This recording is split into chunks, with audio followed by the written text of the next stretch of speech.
Tidak ada sistem sebaik ini. Kalau bank konvensional Anda pinjam, baru bayar 5 tahun nggak bisa bayar, diambil, Anda diusir.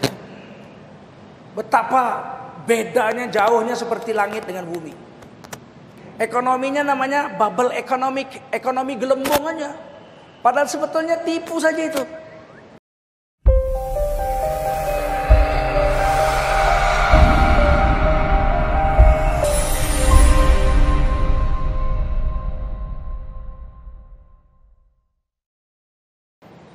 Riba.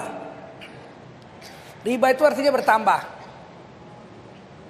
Tapi kata Rasulullah, tambahnya itu tambah yang jelek, bukan tambah yang bagus.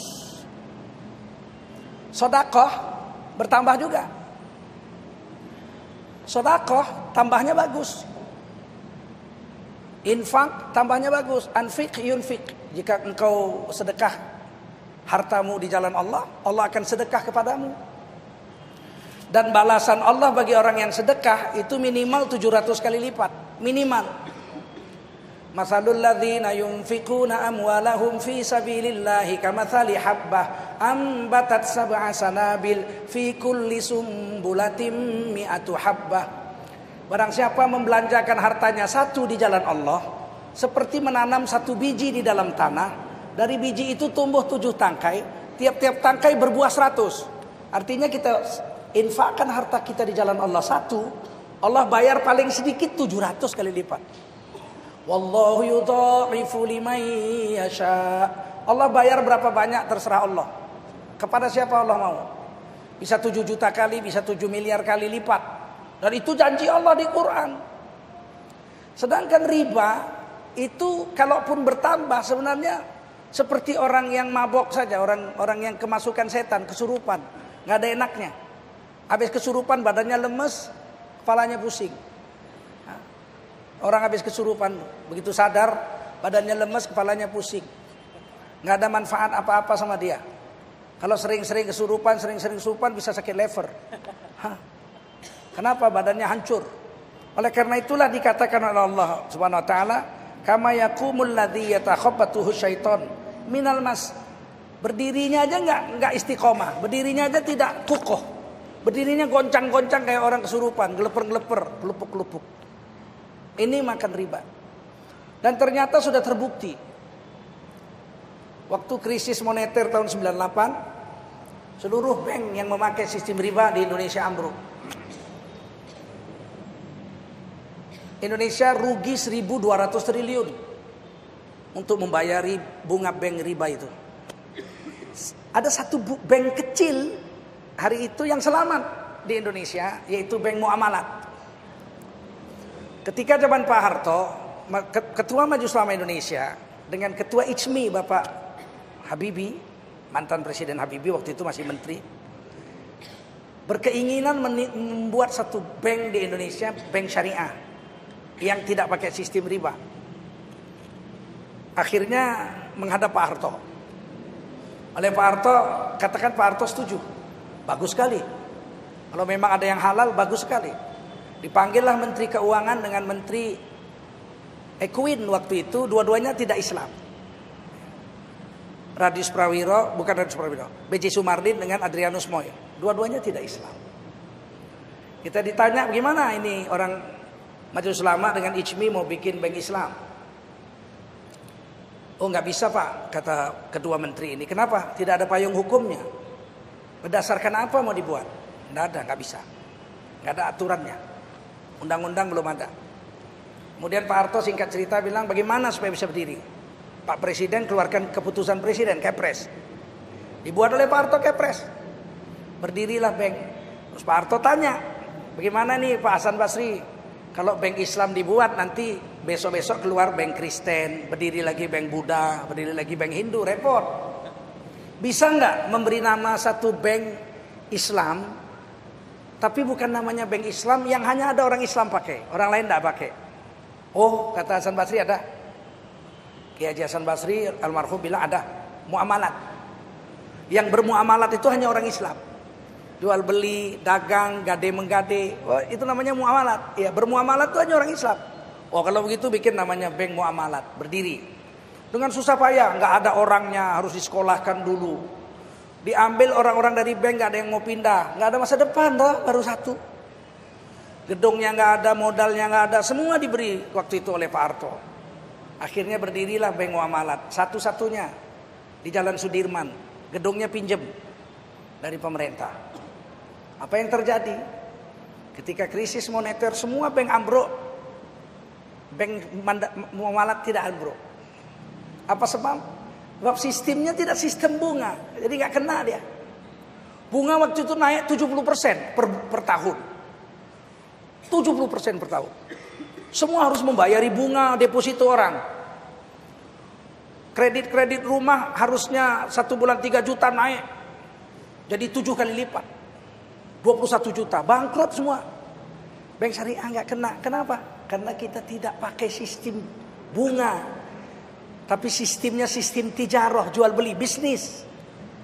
Bank syariah tidak pernah meminjamkan uang. Jangan pernah bapak-bapak sama anakku sekalian datang ke bank syariah, Pak saya mau pinjam uang. Bank syariah tidak pernah meminjamkan uang. Sistemnya dagang. Jadi kalau kita datang kita bilang, Pak saya mau beli rumah nih. Di mana? Sono. Berapa harganya? 500 juta.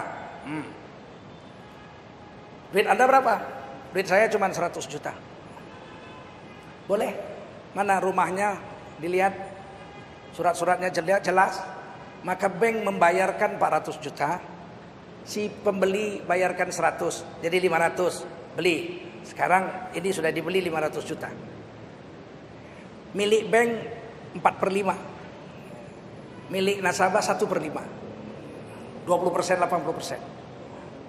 Namanya kongsi, musyarakah. Nah sekarang bank menjual hak bank itu kepada nasabah. Hak kami yang 80% mau kami jual sama Anda.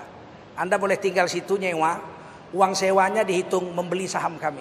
Nah, namanya sistemnya ijarah bitamlik. Oke. Tinggallah di situ. Nah, tinggal. Bikin perjanjian. Dibagilah yang 80% lagi 400 juta. Berapa sanggup membayarnya? 10 tahun. 10 tahun 400 juta. Oke. 1 tahun 40 juta. Baik. Nah, sekarang kami mau dapat untung. Dari 400 juta itu kami mau dapat untung. Oke, berapa? Selama 10 tahun dari 400 juta itu kami jual hak kami itu untungnya kira-kira 200. Jadi 600. Ya, oke 600. Bikin akad kredit. Berjalan 5 tahun. Baru dibayar 300. Sisa 300 lagi. Tiba-tiba si pembeli nggak bisa lagi bayar. Maka si pembeli datang kepada bank. Kami nggak bisa lagi bayar nih. Sisa 5 tahun lagi. Masih ada 300 lagi. Ya, terus gimana? Pokoknya kami nggak bisa bayar. Ya kalau begitu kita jual nih rumah.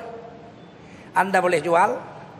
Bank siapa yang duluan dapat pembeli, berapa harga yang paling tinggi, itu kita ambil. Ternyata dalam 5 tahun harga rumah itu tidak lagi 600. Sudah jadi harganya 900. Laku dijual 900. Sedangkan rumah sudah dibayar 300 dari 600. Sisa utang 300. Bank ambil sisa yang 300.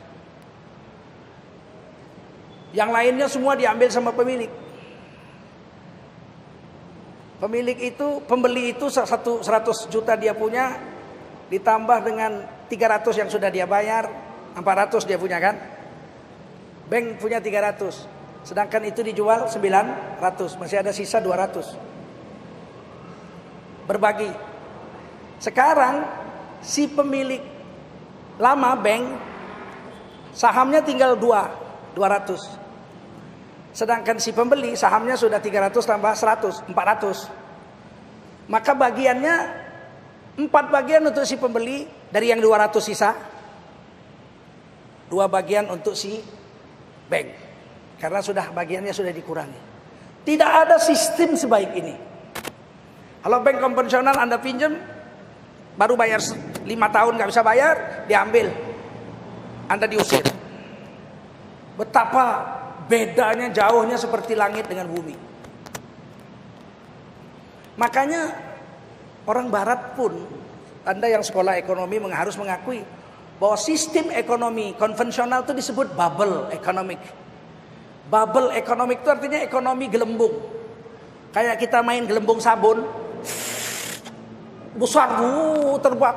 Kayaknya gede, padahal ditusuk pakai jarum, cetos, pecah. Nggak ada apa-apanya. Ekonominya namanya bubble economic, ekonomi gelembung aja. Padahal sebetulnya tipu saja itu. Saya beli saham di Bursa Efek 1000. Oh, naik nih. Oh, bulan ini naik jadi 1200, naik jadi 1400. Nggak ada itu, mana? Naiknya mana? Tiba-tiba bulan depan hancur jadi 100 rupiah. Bisa dipermainkan oleh si pemegang modal. Makanya disebut efek. Efek itu bahasa Arab, artinya tipu. Ifkun. Bahasa Arabnya ifkun. Bahasa Inggrisnya efek. Artinya apa? Tipu. Dusta, dusta. Tipu, dusta, dusta. Bohong. Ifkun kabir. Dusta yang besar. Jadi dari bahasanya udah tahu tuh efek tuh menipu, berbohong. Sedangkan ekonomi syariah disebut real economic. Ini orang, saya sekolah di Amerika, di Hawaii. Mereka mengakui ekonomi Islam itu adalah real economic, ekonomi yang realitas. Barangnya harus jelas, akad perjanjiannya harus jelas, nggak boleh ada abu-abu di situ, tidak boleh ada tipu-tipu di situ, dan semuanya harus tertulis. Idza tadayantum bidainin ila ajalin musamma faktubuhu. Surah Al-Baqarah 282. Ini ayat terpanjang se-Quran. Satu ayat satu halaman. Paling panjang satu ayat aja sampai satu halaman. Cerita tentang bisnis. Jika kamu berbisnis dengan orang tidak dalam cash and carry, maka mestilah kau tulis perniagaanmu itu. Faktubuhu, wajib kau tulis. Jika kamu nggak bisa nulis, ambil tukang tulis. Jadi konsep notaris itu konsep Quran. Waktu ayat ini turun 1400 tahun yang lalu, orang Eropa belum bisa nulis. Masih buta huruf. Orang Eropa nggak punya huruf. Hurufnya itu huruf Romawi. Sebelum dijajah Romawi, Eropa itu tidak mengenal menulis. Tidak menulis, tak bisa menulis. Romawi lah yang mengajarkan A, B, C, D, E, F, G. Itu huruf Romawi, Roman.